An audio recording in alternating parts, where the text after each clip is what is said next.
जय श्री कृष्णा, राधे राधे, जय माता दी। मैं शोभना वैष्णव आपके अपने यूट्यूब चैनल में आप सभी का स्वागत करती हूँ।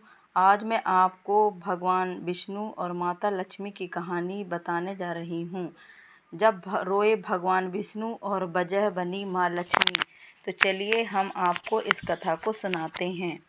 भगवान विष्णु और माँ लक्ष्मी की जोड़ी करने से घर में सुख शांति बनी रहती है और पति पत्नी के बीच संबंध भी मजबूत होते हैं। लेकिन क्या आप जानते हैं कि माँ लक्ष्मी की वजह से भगवान की आंखों में आंसू आ गए थे। घर में सुख समृद्धि के लिए माँ लक्ष्मी और भगवान विष्णु की पूजा करना सबसे शुभ माना गया है। माँ लक्ष्मी धन और संपदा की देवी हैं तो प्रभु जगत के पालनहार हैं।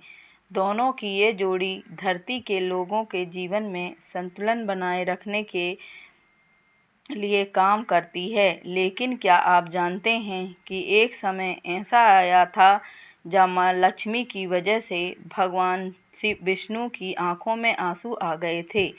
पौराणिक कथा के अनुसार एक बार विष्णु ने अपने धाम से निकलकर धरती पर जाने का विचार बनाया और जब उन्होंने इसकी तैयारी शुरू की तो माँ लक्ष्मी ने उनसे पूछा कि वह कहाँ जा रहे हैं। भगवान विष्णु ने उन्हें बताया कि वह धरती लोक पर घूमने जा रहे हैं।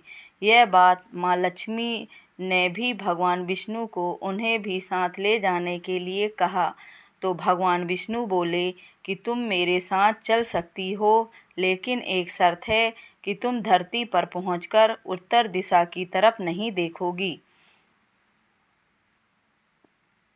माँ लक्ष्मी ने शर्त मान ली और जैसे ही माँ लक्ष्मी और भगवान विष्णु धरती पर पहुंचते हैं तो सूर्यदेव उदय ही हुए थे और रात में हुई बारिश की वजह से आसपास का हरियाली की वजह से धरती काफ़ी खूबसूरत नज़र आ रही थी, जिसके चलते वह भूल गई कि उन्होंने विष्णु जी को कुछ वचन दिया है और वह उत्तर दिशा की तरफ मुड़ गई और उस सुंदर बगीचे में चले गईं। माँ लक्ष्मी को फूलों की भीनी भीनी खुशबू आ रही थी और वहाँ से माँ लक्ष्मी बिना सोचे एक फूल भी तोड़ लाईं।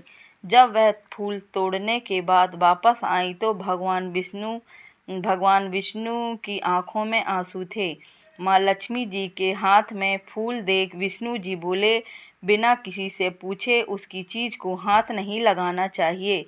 इसी के साथ अपने वचन को भी विष्णु जी ने याद दिलाया, जिसे माँ लक्ष्मी भूल गईं। माँ को अपनी गलती का एहसास हुआ और उन्होंने अपनी भूल के लिए क्षमा भी मांगी। भगवान विष्णु ने कहा कि तुमने गलती की है और तुम्हें सज़ा अवश्य मिलेगी।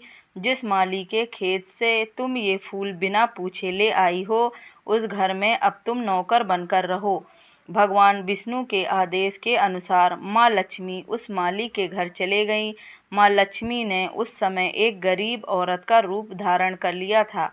माँ लक्ष्मी ने माली के घर रहकर अपनी सज़ा पूरी करी और जब माली को इस बारे में पता चला तो कि वह गरीब औरत कोई और नहीं माँ लक्ष्मी हैं, तो उसने माँ से क्षमा मांगी और कहा कि हमने आपसे अनजाने में ही घर और खेत में काम करवाया है। माँ, यह कैसा अपराध हो गया। हे माँ, हम सबको माफ़ कर दो। हम यह सुन माँ लक्ष्मी मुस्कुराई और बोली, हे माधव, तुम बहुत ही अच्छे और दयालु व्यक्ति हो। तुमने मुझे अपनी बेटी की तरह रखा, अपने परिवार का सदस्य बनाया। इसके बदले मैं तुम्हें वरदान देती हूँ कि तुम्हारे पास कभी भी खुशियों की और धन की कोई कमी नहीं रहेगी। तुम्हें सारे सुख मिलेंगे जिसके तुम हकदार हो। जिसके बाद माँ लक्ष्मी वापस विष्णु जी के पास चले गईं। बोलिए लक्ष्मी माता की जय, विष्णु भगवान की जय। अगर आपको मेरे द्वारा कही गई कथा अच्छी लगी हो तो कृपया कर लाइक करें, शेयर करें और सब्सक्राइब करें। धन्यवाद।